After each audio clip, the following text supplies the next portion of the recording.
Bismillah ar-Rahman ar-Rahim. Assalamu alaikum wa rahmatullahi wa barakatuh. We welcome you once again to the airwaves of Salam Media on this rather cold Wednesday evening in Johannesburg. And I'm certain it's the same right across the entire country with the heavy snowfalls that we've seen in many parts around the country. But yes, we are in the middle of winter. But we welcome you to the show this evening, wherever you are, on whatever platform you're listening to us this evening. It's wonderful that you are able to join us this is in conversation with myself, Inayat Wadi, and looking at significant developments that take place across the world and also locally. Now, tonight's discussion for the next hour will be focused on the Mecca Agreement. And it's been described as a new threshold in the regional security equation. And we're looking at a joint defense agreement, which is held as significant in the evolving security architecture of the region. Now, we know this agreement has been signed by Saudi Arabia, Turkey, and Pakistan. And again, this was 5 days ago, so it is brand new. And we're also trying to figure out and understand and unpack what this agreement really is all about. And to do that, we joined by my guests tonight, both no strangers to the airwaves of Salam Media, Dr. Ali Alsayegh, who is a Middle East scholar and an analyst out of from Doha in Qatar, but I believe he is based in Kuwait. And also Professor Jeff Halper, American-Israeli anthropologist and also author, joining us out of Quds. Dr. Ali Alsayegh and Prof. Jeff, assalamu alaikum to both of you, and welcome to the show. Wa alaikum salam. Thank you for having me. Yes, Dr. Ali, let's begin and let's just try and unpack and understand.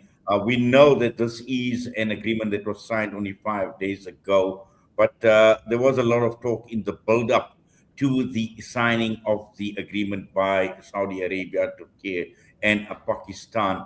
And just your initial thoughts and at face value, what does this agreement actually look like? What does it really mean? That's a great question, Inayat, and I'd start off by talking a little bit about, I think, the unfair criticism that this agreement has attracted. A lot of people, I think, within the Middle East and also globally have said, if this is an agreement, and one of the main aspects of this agreement is that an attack on one is an attack on all, mirroring the Article 5 of the NATO Charter. And they essentially criticize the agreement on the basis that, if Iran attacks Saudi Arabia, for example, would Turkey and Pakistan actually attack Iran? Or since, Yemen has attacked Saudi Arabia, why hasn't Pakistan or Turkey intervened? There are a lot of these types of criticisms, but what I'd say to that is that we have to treat this agreement as the foundations, I think, of a plan to create a broader regional security apparatus that doesn't depend on the American security umbrella, because obviously we've seen how that went. And we have to give it its time. I think coming to an agreement is different than creating a system to make it self-sufficient, to make it effective, to make it actually respond to the needs of those countries. So that's how I would treat it. I treat it as the foundations that creates a sort of trajectory rather than an end in itself at the moment. Yes, Dr. Ali. Prof. Jeff, just to give you an opportunity, your initial thoughts, Prof, with regards to the Mecca Agreement. Well, I agree completely with Dr. Alsayegh's analysis. But I'm of course sitting here in Israel and Palestine, and that's kind of my perspective. I'm just wondering selfishly how it affects us in a sense. And I think,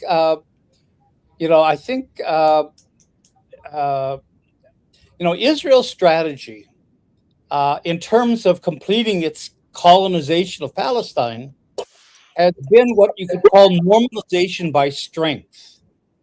The idea is we don't care if the Arab countries or the Muslim world in general or the world at all supports us in terms of our occupation of the West Bank or our genocide against the Palestinians in Gaza, or in general our Zionist colonization. But we believe, this is the Israeli government opinion, that if we're strong enough, we're simply going to be too strong to ignore.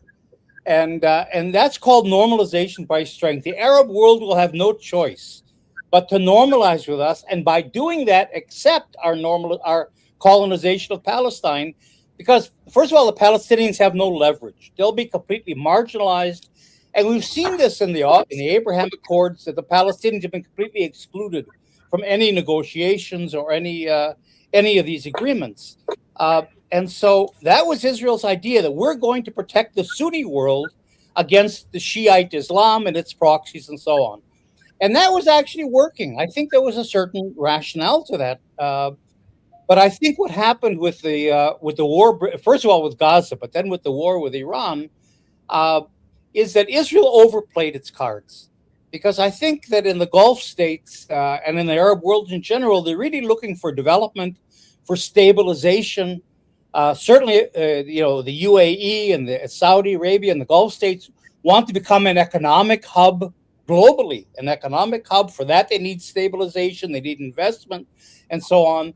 And Israel has simply drawn them into this conflict, where all of a sudden their whole infrastructure is getting attacked. The whole region is destabilized. They haven't beaten Iran or neutralized Iran, which was kind of Israel's promise. And so the danger now is that Israel is becoming the military hegemon of the region, together with the United States and NATO, but without being able to fulfill any promises. It hasn't brought stability. It hasn't protected the Sunni world. On the contrary, it's more unstable and more dangerous today for them. And so I think this is where the shifters come in, that Israel is seen as the greatest risk and danger to the Arab world.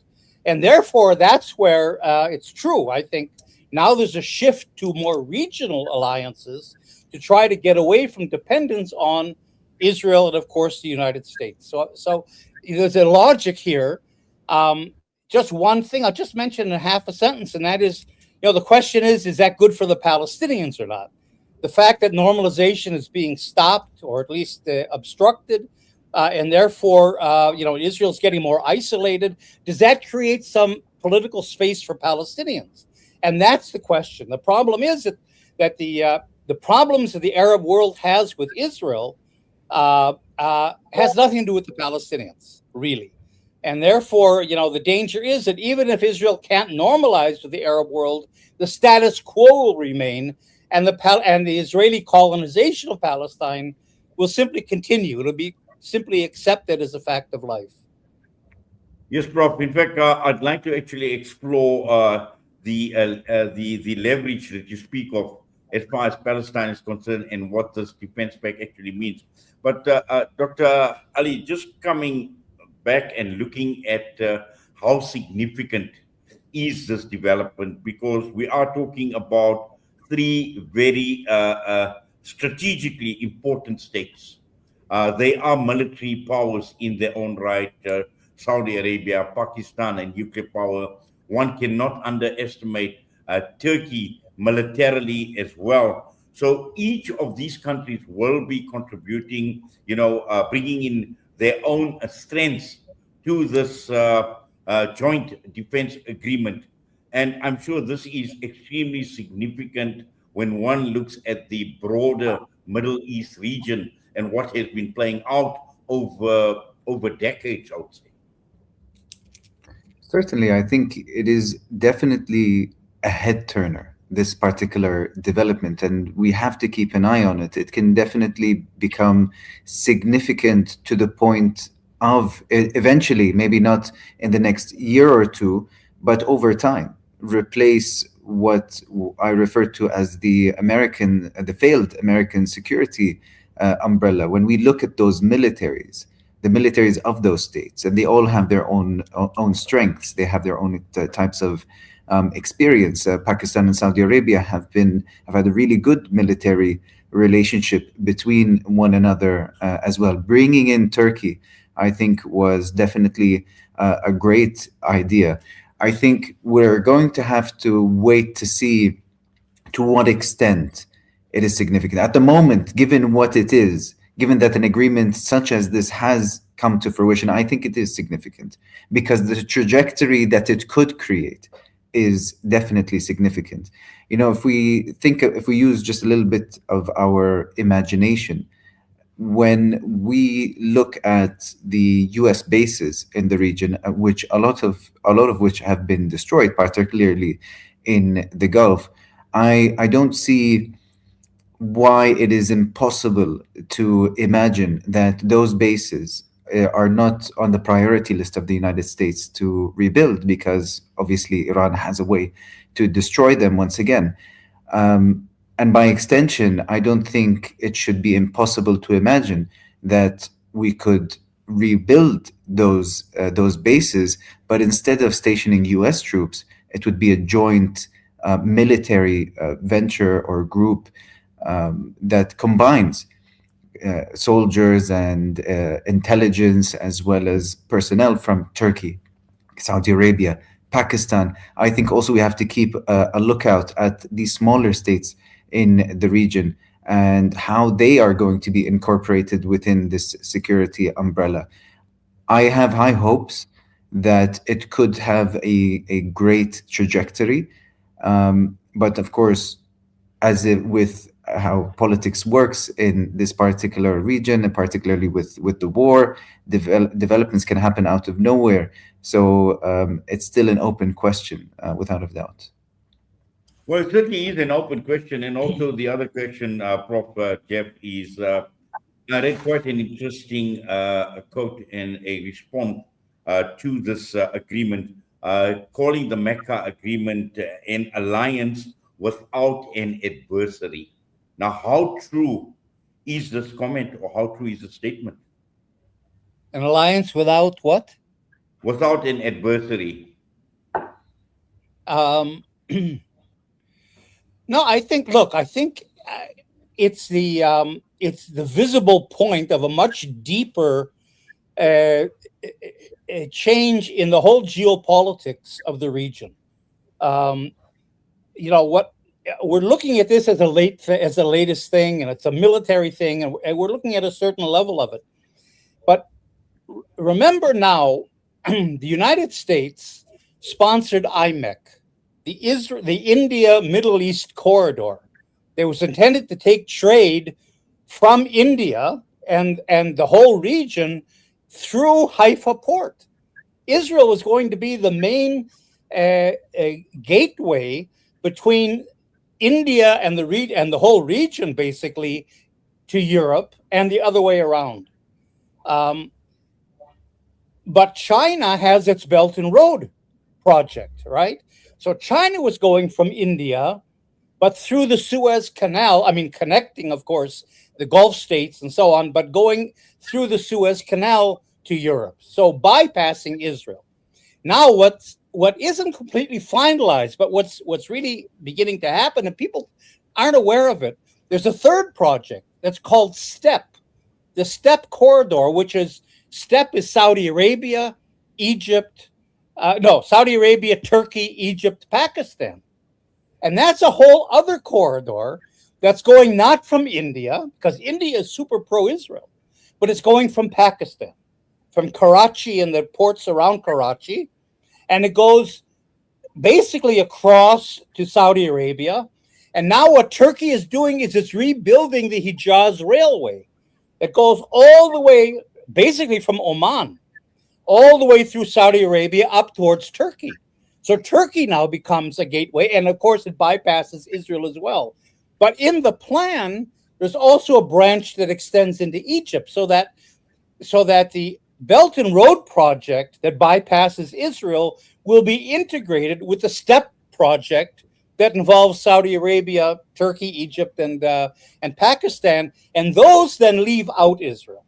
So there's a much deeper realigning of even trade trade relationships, economic relationships, and so on in the Middle East that goes way deeper than simply military, the Mecca alliance. I think the Mecca alliance kind of adds to that, but certainly I think more important from my point of view is this realignment that's going on through linking all the countries of the region strategically and economically and in trade routes that are much more permanent, that create realities, geopolitical realities on the ground, much more permanent than actual military alliances that can be broken and shift all the time.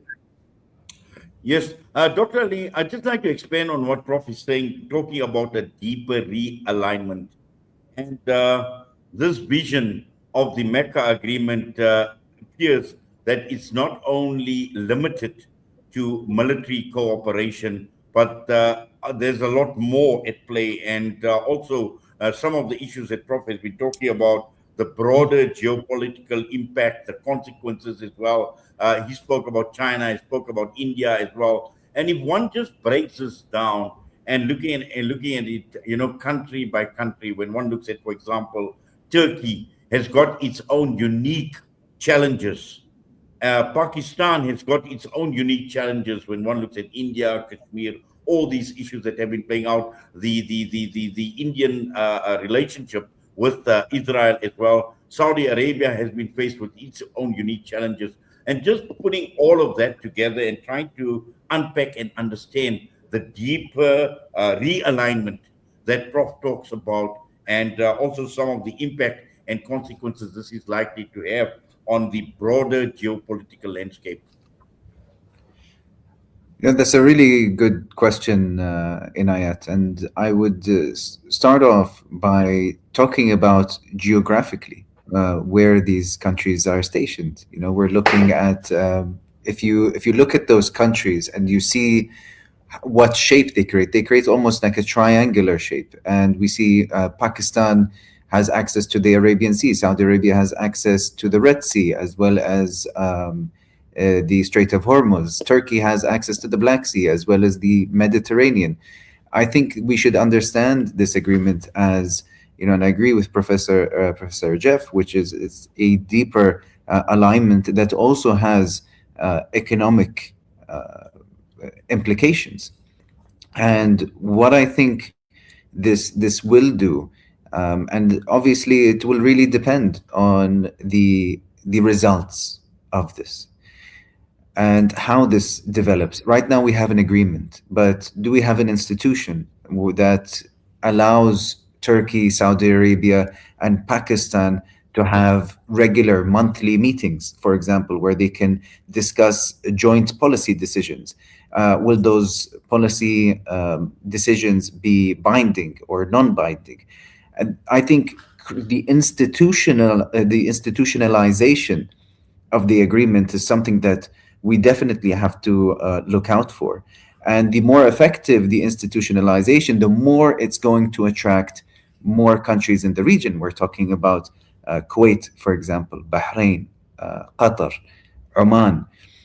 And above and beyond this, the larger this agreement becomes, the more institutionalized, systematic, the more results it creates, stability, security it actually creates, the more it is able to make Israel think twice before it tries to create any shenanigans in the region, the more I think we'll be able to create a really powerful argument to bring Iran into the fold. And I think this is going to be crucial. If we are able to make the Mecca agreement successful, institutionalize it, systemize it, create tangible results, monthly meetings, create binding policy decisions that have positive impacts, that will, I think, attract Iran to have a vested interest in this agreement as well and joining this agreement. If we are able to integrate Iran, have cordial relationship and a cooperative relationship with Iran within that sort of framework, I think that is a massive step towards more regional stability and also deterring Israeli expansionism, which I think is at the heart of the problems that we're facing right now in the region. So geopolitically, I think it can be very significant. Well, certainly, Dr. Ali, and also, Prof, just talking about at face value, once again, many are talking about the Sunni Shia divide that exists, and Dr. Ali speaks about and talks about integrating Iran as well. How big a challenge is this? And also looking at Iran and what has been playing out in the last few months, particularly with regards to the attack by both Israel and the United States on Iran, but also Iran gaining huge leverage. And also, I think many around the world are starting to look at Iran very, very differently from what was initially perceived as to, what Iran truly was. Well, of course, any kind of reconciliation is and integration in the whole region is really is important by itself. I think this region has been under colonization and neo-colonization for so long that any initiative that comes from the region itself and that helps to develop the region and make it more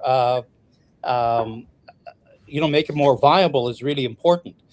But at the same time, again, I'm kind of looking at the Palestinians, where they fit into this, and the attack Trump had no reason to attack Iran. I mean, now he's stuck and he doesn't know what to do, but Israel had a very definite reason, and that was, of course, Israel is with the normalization process and the Abraham Accords and all that.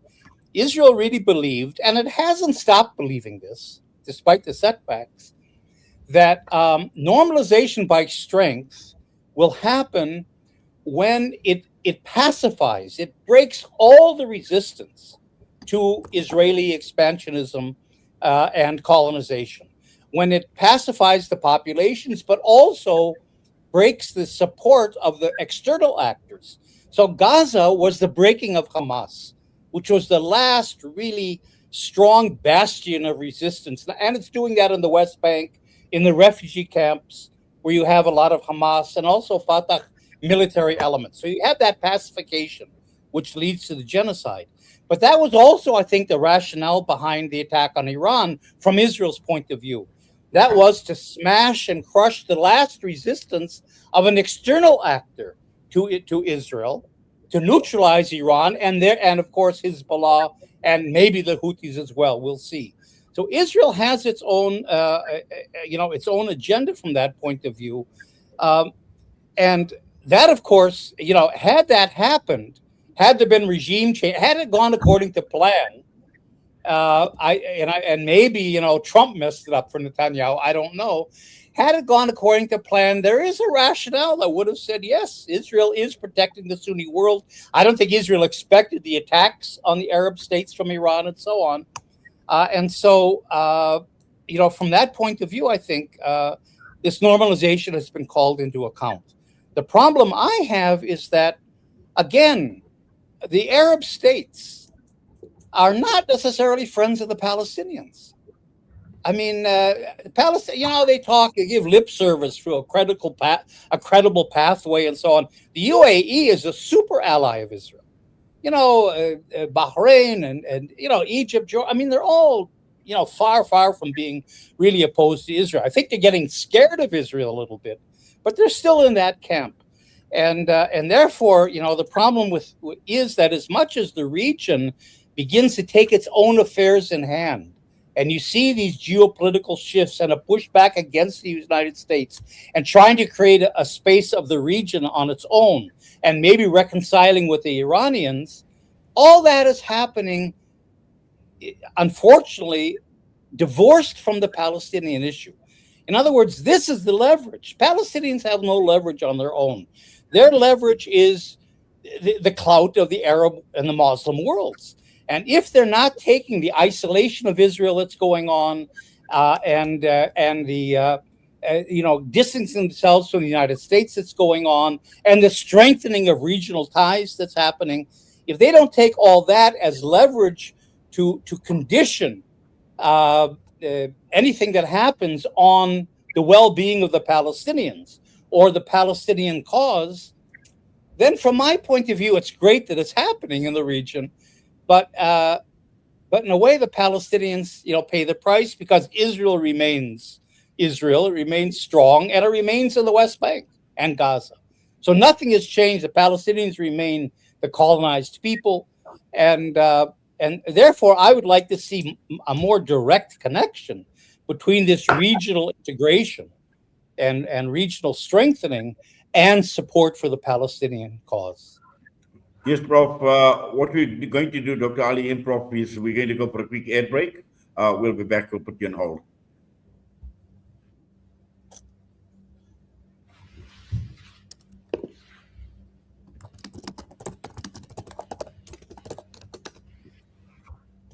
Must feel deeply connected to.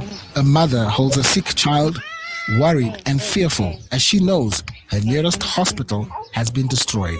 This is the mother we go beyond borders to reach. Doctors Without Borders is there in the world's toughest places. We go where others can't or won't, and we go immediately. When you give to us, we go even further. Visit msf.org.za/sadaqa, that's SADAQAH, and support Doctors Without Borders today. Doctors Without Borders, we go there. Shimmer, sparkle, captivate. Nothing less than a masterpiece. Droplets of gold inspires precious design. Platinum bursts with intricate freshness, and every pure diamond becomes more than just a girl's best friend. Voda Gold Gem Jewelers, where timeless dreams become a reality. Come to us. We tailor-make designer gold, platinum, and diamond jewelry. Trade in or remodel your old gold. Clad yourself with classy name-branded watches. We offer insurance valuation and free zakat calculation. Visit us at 534 Ridge Road, Overport, or call 031 208 9142. Voda Gold Gem Jewelers, manufacturers of fine gold and diamond jewelry. World-class financial services only at Sapphire Global, your financial partner. If you are looking for Islamic, Sharia, and ethical financial products, look no further. Sapphire Global offers a wide range of financial service offerings from short-term to life and investments. A full-service center with all financial requirements under one brand. Our highly skilled and experienced consultants are ready to help protect your financial future. Contact us on 041 001 0184 or visit our website on www.sapphireglobalfs.com. Sapphire Global is an authorized financial services provider. More than 800 million people around the world live in deep poverty, uncertain of where the next meal will come from. For those on the brink of starvation, a food pack means survival, dignity, and hope. Send food, send kindness. Be the reason a family does not go hungry. Donate now to Islamic Relief. Hey Gulam. Yeah? Did I return your lawnmower last month? No, bye, you didn't. Oh no. Now what'll I do? I wanted to borrow it again, man. With Randry Jewelers, you won't have to borrow or lend because the prices are so well trimmed on all gold and diamond jewelry. Alternatively, we could remake your old jewelry into a brilliant new design. Visit Randry Jewelers at 151 Stevens Lamini Road, Musgrave, Durban. Randry Jewelers, the family name you can trust. Gaza needs your support more than ever. Homes have been shattered and families have lost everything. With your support, our teams are delivering clean water tankers, feeding the hungry, and assisting orphans who have no one left. Let us give Gaza whatever help we can. African Muslims Agency, empowering, educating, inspiring. Listen to something fresh. Listen to Salam Media. Welcome back as we continue our discussion in conversation with myself, Inayat Wadi, tonight on the Mecca Defense Agreement with my guest, Dr. Ali Alsayegh and Professor Jeff Halper. Dr. Ali, let's just continue, and I just want to focus a bit on Palestine because, Prof has been talking about the Palestinians that have paid a huge price, and just looking at the spec in terms of how much of a deterrent could this be to Israel as far as its ambitions and its agenda on Palestine are concerned? Because we've seen throughout the 2 years and more than 2 years of the genocide, where we've seen many a statement come from these countries that have signed the defense pact and many other countries right across the entire world. But just in terms of something meaningful as far as Palestine is concerned, because we know that some of the countries, as Prof mentioned, have normalized. Some were actually close to normalization with Israel as well. Does this change the dynamic in any way whatsoever as far as Palestine is concerned? I think, given what has happened in the war thus far, normalization has become farther as a possibility than it previously was. Of course, the act or the effect of it being so far as something that is not actually plausible started with the genocide in Gaza, without a shadow of a doubt. It has continued to the developments in the region have continued to deteriorate that possibility, thankfully, because Israel has shown its true colors as the entity in the region that benefits off of war. There's something that Professor Jeff has mentioned, two things that are really on point. Number one, in the Gulf, there's a business model, and our business model in the Gulf depends on stability and security. It is not one where we have arms lobbies or arms companies that benefit off of the creation of war, violence, and destitution, such as the Israelis or the Zionist corporations in the United States. Secondly, something also very important that Professor Jeff mentioned is that this organization, that the agreement, can turn into leverage to assist the Palestinian cause. The fact that the Palestinian issue has not been resolved. There is no two-state solution. The Arab peace initiative of 2002 has not been succeeded. It has been a massive sticking point. And part of the reason why Israel refuses to budge is because of the amount of leverage that they have. It goes without saying how much Israel is supported militarily and financially by the United States. It is the number one recipient of financial and military aid by what is, a falling global superpower, but nevertheless a global superpower. And I think that this particular agreement, if it becomes institutionalized, systemized, and it grows and it integrates more countries within that apparatus, it can become leverage to put pressure on Israel, particularly when it refuses to integrate Israel until it abides by what many Arab countries within the region have constantly said is their approach to the Palestinian issue, which is based off of the two-state solution, as per the Arab Peace Initiative of 2002. So I think this can definitely create that leverage to pressure Israel, and I think it needs to be used in that way, because at the heart of all of the massive issues of the Middle East is Israeli expansionism and apartheid. And once we can deal with that issue, once we can diffuse that issue, I think only then will we truly see peace and prosperity in the region. Prof. Jeff, let's just talk a bit about the United States of America in terms of how this pact or this Mecca agreement would be received in the United States of America. We know the US is big brother to Israel, but also looking at some of the developments that are playing out in the United States of America as we speak right now. We've seen the primaries, we've seen people like Dr. Abdul Alsayegh actually, winning the election. We've seen Ilham Umar today. We've seen people like Zoran Mamdani coming to the fore as well. So clearly there are changing dynamics playing out in the United States of America. And obviously we know what their position is as far as Israel is concerned, as far as the genocide is concerned. We've seen Dr. Abdullah Alsayegh completely unapologetic as far as his views are concerned. So, where does this leave the United States of America? And also at the same time, Dr. Ali alluded to this right at the beginning, where many of the Arab states, many in the Middle East, were actually felt that they were let down by the United States of America, who gave them a false sense of security, even when Iran had attacked all their bases.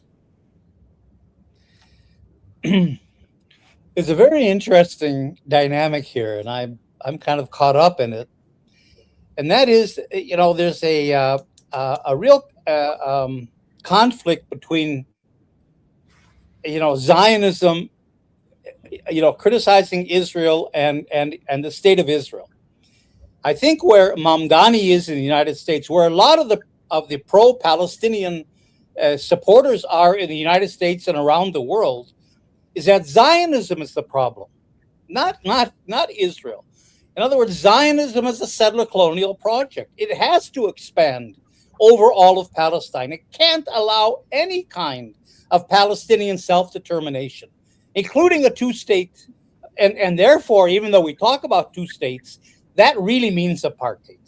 Whatever two-state, whether it's the West Bank and Gaza, because the Palestinians will never get East Jerusalem, whether it's pieces of A and B and pieces of Gaza, whatever the two-state means, when we talk about a two-state solution, it means apartheid. And the problem is that the Arab world, there's a floor. They criticize Israel, they criticize everything else, but in the end, they accept the existence of the state of Israel. So they cannot go beyond the two-state solution, which is apartheid. It's the success, it's the triumph of Zionist settler colonialism. Where Mamdani and Alsayegh and many pro-Palestinian people are around the world is saying, no, the problem is Zionism, not Israel. Because if we can end Zionism and end the colonial project and decolonize Palestine, and now I'm part of a Palestinian-led organization called the One Democratic State Campaign. What's becoming more and more apparent to the peoples of the world, not to the governments, is that there's only one way out of this, and that is to take all of historic Palestine and turn it into one democratic state of equal rights for everyone, in which the refugees return. There's this Palestinian majority, and that's the only way out. There's no two-state solution that can possibly meet the Palestinian needs. Certainly after, there's almost 1 million Israeli settlers. What kind of a two-state solution can there really be? And so the problem is, how do we, and I think the Arab street is against Zionism. The problem is the Arab governments are not against Zionism, or maybe they're against Zionism in principle.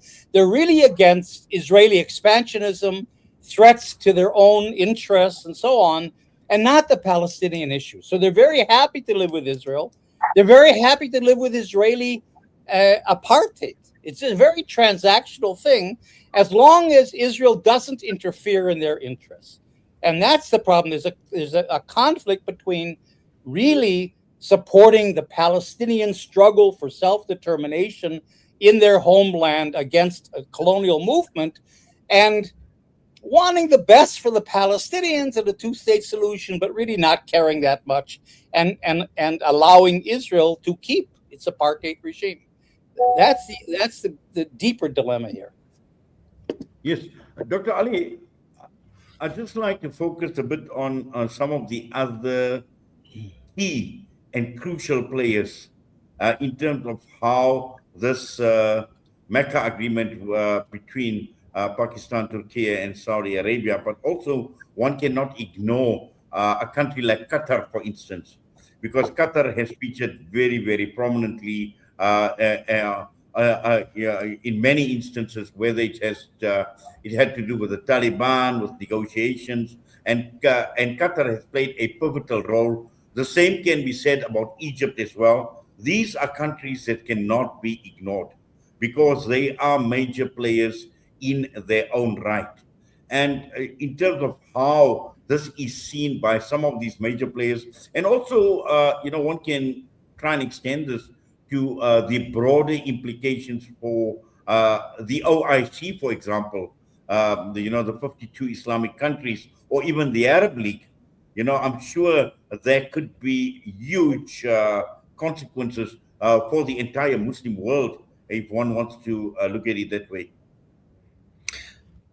Certainly, I'd though first would like to say something. I guess building on what Professor Jeff has mentioned regarding the two-state solution.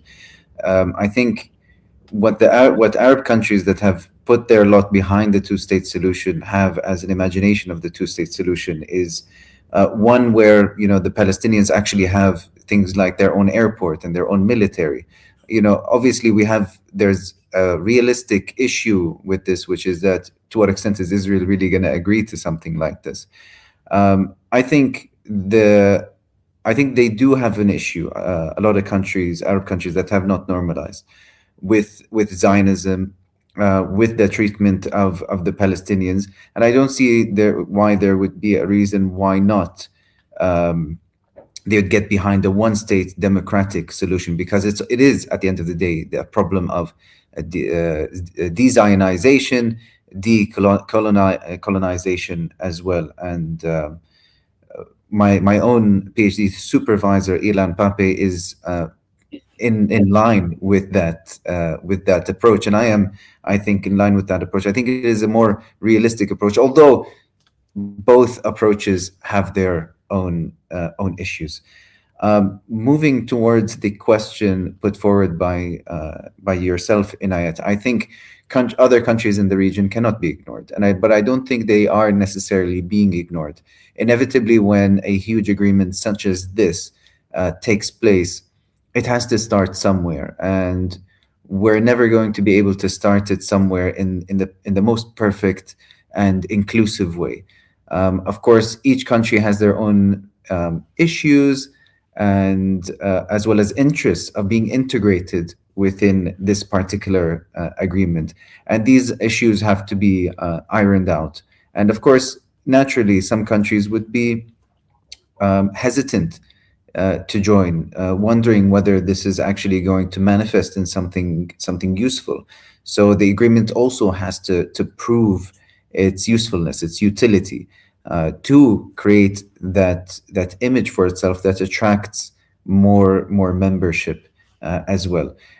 Definitely, I think if there's a way in the future to expand this beyond just the Middle East, integrating it with allowing other Muslim countries all around the world to be integrated within it, I think that will be definitely a game changer. Though we need to find, I guess, a way to make it make sense for a country such as Malaysia, for example, to join in. What is the interest of Malaysia to join in?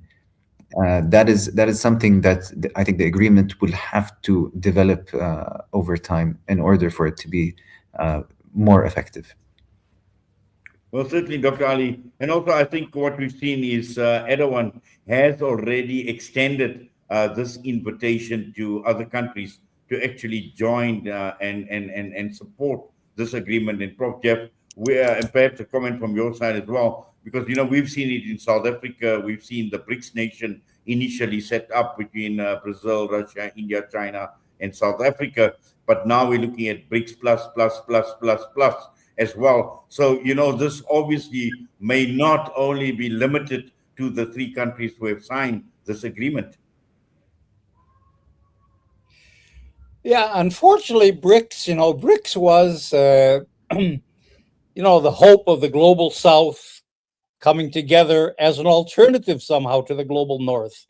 But it's really become basically almost purely an economic sort of union to try to get the global South into the world system, which is a laudable thing, of course, but it's lacking really a political agenda. So you have who are some of the new members of BRICS?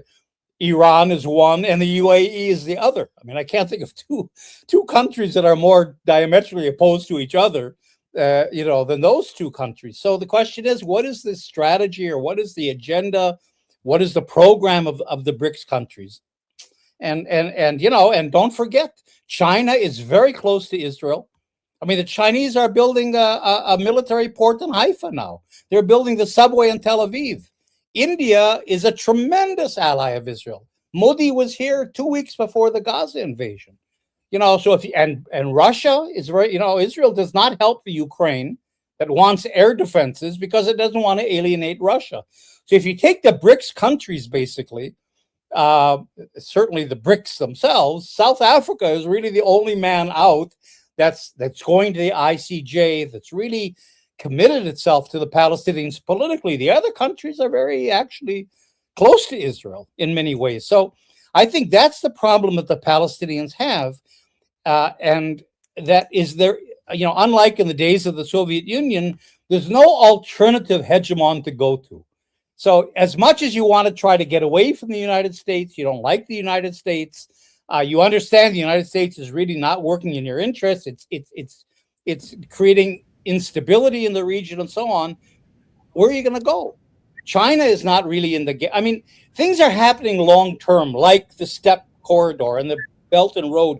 I think China and BRICS are playing a role, but they're very long term, and they're not affecting certainly the Palestinian issue. So just as a last word, I think the only real allies the Palestinians have are the people, not the governments, not the states in any way, not the Arab states, and not the, and certainly not, the states of the world.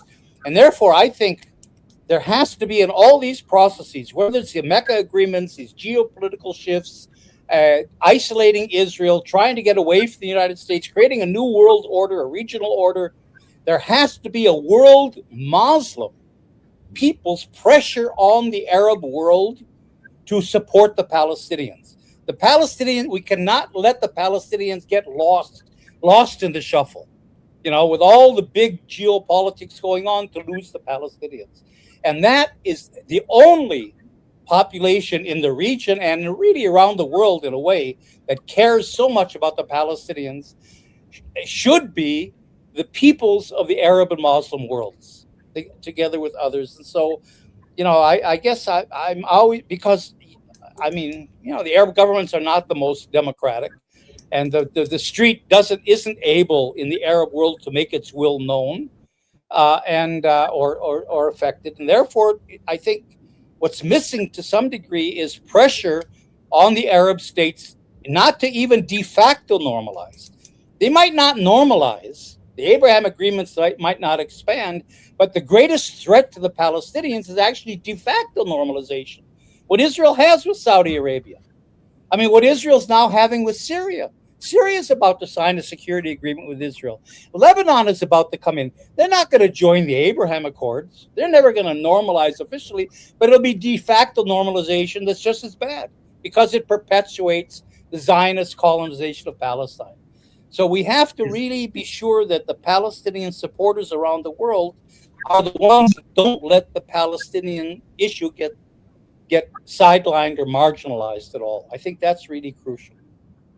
Yes, Dr. Ali, it'd be interesting to get your comment on what Prof has actually spoken about, and you're talking on the people on the ground, but also on the leadership, because when one looks at even these three countries that have signed, these are three powerful figures. Whether one looks at Mohammed bin Salman, we're looking at Erdogan, and also Shahbaz Sharif. These are powerful leaders in their own right, and the question is, can they make it happen? I think they have the potential to contribute towards an effective project of de-Zionization or decolonization of Palestine. I wouldn't necessarily agree with the statements of Professor Jeff about the de facto normalization between Saudi Arabia and Israel. I think that is that there is definitely a wedge between Saudi and Israel regarding this, and I think the Saudis are very aware that Israel is a bigger threat to the Middle East than Iran is. I think, though, what needs to definitely happen, and I do agree with Professor Jeff about the power of the people. I would add that one of the main pillars that prevent normalization from happening is the opinion of the Arab street. I wouldn't be so totalizing, and I wouldn't generalize that the Arab street cannot speak to how much they are connected to the Palestinian cause, because the Arab street in different countries operates in different ways. But nevertheless, the Palestinian cause, if we look at just survey statistics, is the number one regional cause within just the Gulf states. It is still the number one regional cause within Saudi Arabia when it comes to the people of Saudi Arabia. Those voices are still being heard. Those voices are still influencing foreign policy decisions. There's a lot of aid that comes from the Arab states towards Palestine. Nevertheless, we do have to acknowledge that further steps need to be taken in order to truly liberate the Palestinian people from Israeli apartheid. And we're talking about something more than just financial aid or humanitarian assistance, something more than diplomatic statements, something more than just simply, not simply, but people talking about it in the streets. We need to organize ourselves as states, use the raw, hard power that we have, and which I hope will be used in that way and developed in that direction through this agreement, the Mecca agreement, in order to truly throw our weight towards the Zionist entity that we know as Israel. Yes. I see we've got 5 minutes, Prof. Jeff. I'll give you about 2 minutes. Just some final thoughts, and I'll ask Dr. Ali to then close up with his comments. Well, as we were talking, I was thinking, Dr. Ali mentioned that, there's no real reason why the Arab states, wouldn't support the Palestinian cause and so on. And we're focusing on Israel as the threat. But, we have to be honest and say that, the Arab states are not democracies. They're very autocratic. They're very transactional and certainly business oriented in a way, in a great way. And, and I'm not the first one to talk about this, but the Palestinians, in a sense, and I think this is one reason why they're so emblematic, they're so inspirational to oppressed peoples all over the world, is that they're the essence of struggle for freedom, struggle for rights, struggle for equality, struggle for development, for cultural, all kinds of levels of struggle, and certainly a struggle for democracy. The Palestinians, I don't want to speak for Palestinians, I'm not Palestinian, but are very proud of the fact that as much as the PA in the world has let them, they've had democratic elections. And the question arises then, are they a threat? Are they perceived as a threat to the Arab governments? In other words, is there a wedge here where the Arab people certainly support the Palestinians and are against Zionism? The Arab leaders might on a certain level be against Zionism, but at the same time, if in fact the Palestinians succeed in defeating Zionist colonialism and establishing a democracy, a vital democracy, is that a kind of a dangerous model or precedent for the Arab world? Because again, what are our peoples going to do in the light of the Arab Spring and the demands of the Arab peoples for more democracy? So, we have to take that into account too, that I think the Palestinians are also seen as a threat to the Arab states and not only Israel. And somehow that's going to limit the degree to which they're going to come out and really give. I think that's one reason why they support the two-state idea, because it's a kind of a apartheid sort of a thing that isn't the full liberation that would be an inspiration to their own peoples.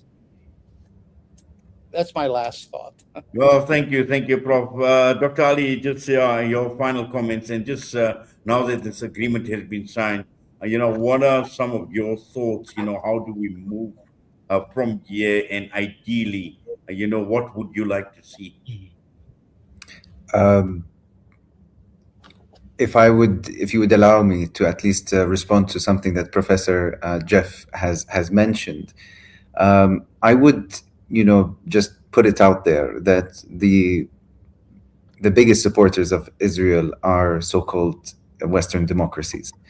So I wouldn't necessarily make this connection between what the West would define as a democracy and being pro-Palestinian. And also, what I would say is that if the solution to the Palestine question comes through democratic means, I don't think that's necessarily seen as a threat to the legitimacy of Arab states or something along those lines, because I think the Palestine and the history of Palestine is so different than the rest of the Arab and Muslim world that it can be seen almost as an exception. It is not something that is seen as a threat. And again, I will repeat this argument. I think more than ever, a lot of Arab and Muslim countries around the world see Israel as the threat, Israel as the state, and obviously the ideology that is the blood that runs through its veins.